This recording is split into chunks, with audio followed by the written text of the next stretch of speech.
Alright, mga CEO, let's move on to my favorite topic here, yung pagmamarket ng products natin. Kasi syempre, kahit gaano kaganda yung mga products natin, kung hindi naman alam ng mga tao na nagbebenta ka, paano sila bibili sa'yo, di ba?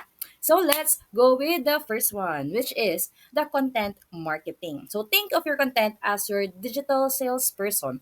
So every post, every caption, every video, that's your pitch to the world. So this is you giving value to your product. So for example, you're selling a productivity planner. So don't just post. Don't just say buy now, ganon. Instead, show how it helps. Paano ba ginagamit tong productivity planner na to? Paano siya makakatulong sa'yo? At sino-sino yung pwedeng gumamit ng product na to? So that's you giving the value of your products. Hindi lang siya simpleng, oh, may binibenta ko ganito, bilhin nyo. Instead, what you're doing is, eto ba yung problema mo? So kung yan yung problema mo at ganito at ganyan, meron akong solusyon para sa'yo para makatulong doon sa problema mo. Because people don't buy words, they buy something that they need. Okay? Next would be the social media marketing. So ito naman yung second most important thing. Kasi syempre lahat ng tao ngayon nasa social media na. So we need to maximize the power of social media. So for example, si TikTok. TikTok offers viral short form contents and live streams. So tulad niyan, malamang sa malamang ay sa TikTok ninyo ako nakita. Kung hindi niyo ako sa TikTok nakita, pwedeng sa Facebook, pwedeng sa Instagram. Bakit? Kasi ginagamit ko tong mga platforms na to para tawagin yung mga potential customers natin. At sabihin sa kanila, ay guys, may binibenta ako, oh, look at these products. Ganon. So sa Instagram naman, for aesthetics, for brand presence, for pakita kung ano talaga itsura ng brand mo. For Facebook naman, syempre, for community building, longer posts, mga testimonials, usually nasa Facebook yan. So just a tip, then always engage. So kapag may mga nagko-comment, may nagla-like, may nag-share, or may mga feedback na binibigay sa inyo yung mga customers ninyo, always engage. Simpleng thank you, simpleng heart, or simpleng pag-reply lang doon sa mga comments nila would help a lot on all of your platforms. So it works on TikTok, Instagram, and Facebook. All right. Next would be the number three, the SEO and hashtag. So SEO stands for Search Engine Optimization. So ito po yung paggamit natin ng mga keywords, mga hashtags, mga importanteng bagay na sinesearch ng mga tao para pag sinearch nila yung word na yon, may possibility na lalabas ka sa feed nila. So SEO may sounds intimidating, parang ang hirap niya gawin, ang hirap niya intindihin, pero very simple lang naman siya. So just use keywords. So for example, kung nagbebenta ka ng monthly budget tracker. So simply input budget sa captions mo or gamit ka ng hashtag monthly tracker or budget tracker or ipon tips, ganon. Yung mga bagay na related dun sa product na binibenta mo, na tingin mo ay hinahanap ng mga tao, yun yung gagamitin mong words sa captions, sa hashtags, para pag nag-search yung mga customer, lalabas ka sa feed nila. So kahit hindi ikaw yung hinahanap nila, pero lumabas ka doon at nakita nila swak yung product mo dun sa hinahanap nila or dun sa kailangan nila, malaki ang chance na bibili sila sa'yo. Okay, so you're not just posting, you're letting people find you. And last but not least would be product trials and demos. Ito naman po yung pagbibigay ng mga freebies, mga samples, mini bundles, mini sizes nung product na meron tayo. So, para lang yan sa physical business, di ba? Meron tayong mga pa-freebie, may sample tayo, mga free taste, pati Kemba sa kung ano yung pwedeng makuha ng mga customer ninyo kapag nag-fully commit sila ng pagbili sa inyo.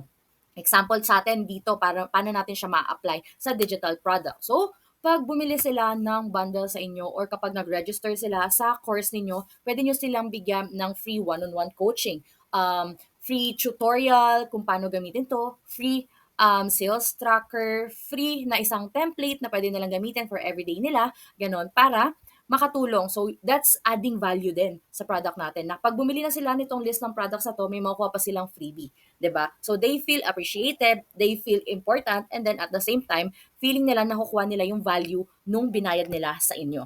Okay? So pause and check tayo ulit. So tingin nyo ba, does it sell the benefits or just show the product? So which is better? Pagpapakita ba, pagbebenta ba ng benefits ng product natin or ipakita nyo lang yung product as is? So which is better? 'Di ba? So adjust your captions to make your audience imagine themselves using it. Okay?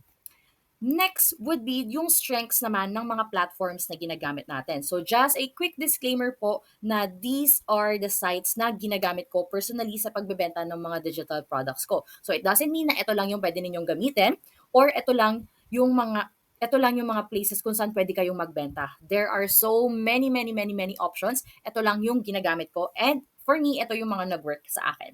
So first, syempre si Rocket.ph. So nung mga previous month, earlier this year, nagkaroon ng problem si Rocket.ph pero they have already solved it and they have improvements on their website so you can still work on it. You can still take advantage of Rocket.ph kasi si Rocket po ay ginawa para sa ating mga digital product seller. Para sa atin talaga yan. This is our platform and it is locally made.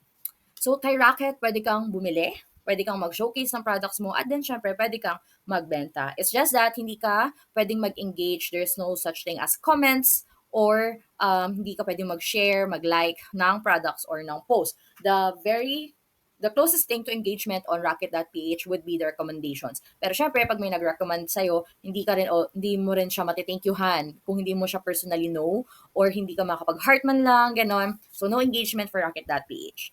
Next would be Nas.io. So sa Nas.io, ito yung ginagamit ko for community building.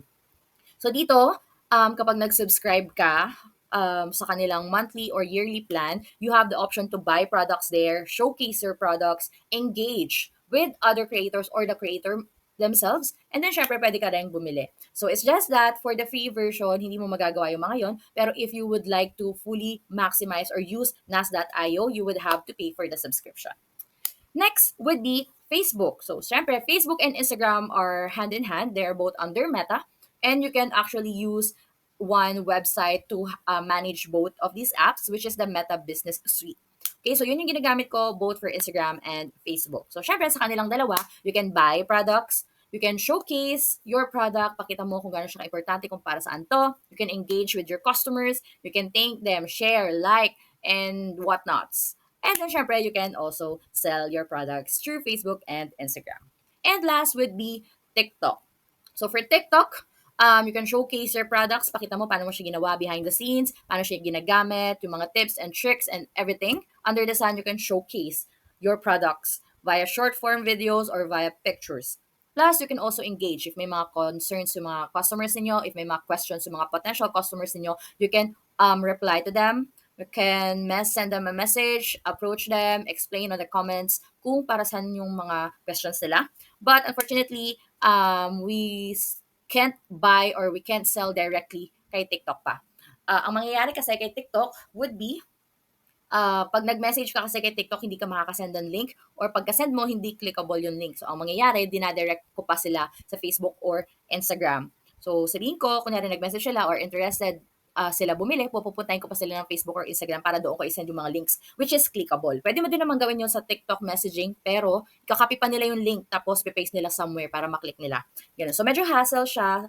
But you can still maximize because ngayon, TikTok ang may pinakamalawak na reach at pinakamalaking amount of users compared to Facebook and Instagram. So, maximize ninyo. And of course, Facebook, Instagram, and TikTok are free. So, ayun na ang part ng ating marketing. So, syempre, marketing is storytelling at its best. Make them feel something. And they'll remember your product, and then, syempre, ikaw. Na pag meron silang kailangan na specific product, alam nila na sa'yo sila pupunta. Okay, so I hope you enjoyed this topic and I hope you learned a lot. I'll see you again on the next video. Bye-bye!